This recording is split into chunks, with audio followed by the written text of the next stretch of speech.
Après une année charnière pour le tourisme, les acteurs s'organisent pour mettre en place une nouvelle stratégie, le tourisme durable. Le secteur se doit d'évoluer avec les problématiques actuelles et ce, d'autant plus nécessairement que les besoins touristiques de notre monde ne cessent de progresser et de se transformer aussi.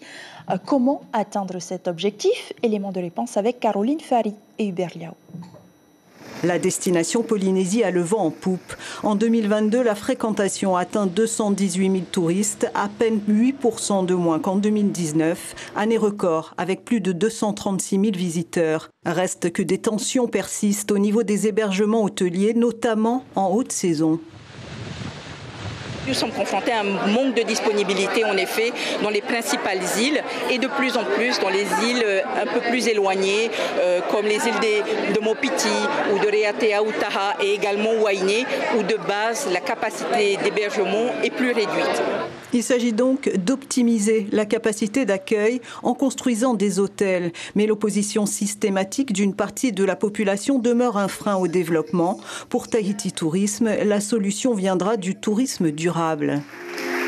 Un tourisme durable, ça signifie évidemment travailler en priorité avec la population, communiquer, s'assurer que tout développement bénéficie à la population locale, n'affecte pas l'environnement et met en valeur les cultures.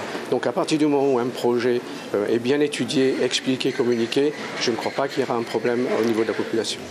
Autre alternative, répartir le flux de touristes sur toute l'année et diversifier les structures d'accueil. Outre les grands hôtels, d'autres hébergements sont disponibles, encore faut-il les encadrer. C'est vrai qu'en haute saison, on atteint une capacité pleine dans nos hébergements, mais l'idée c'est aussi de pouvoir répartir cette venue et ces touristes sur des saisons intermédiaires où l'occupation est encore très largement suffisante pour accueillir ces visiteurs.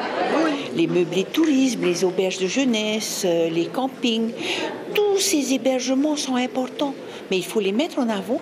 Par contre, il faut aussi arriver à professionnaliser chaque secteur d'hébergement.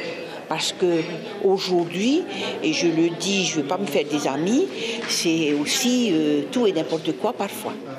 L'objectif des acteurs du secteur pour 2023, récupérer le marché asiatique qui devrait s'ouvrir au 3e trimestre de cette année.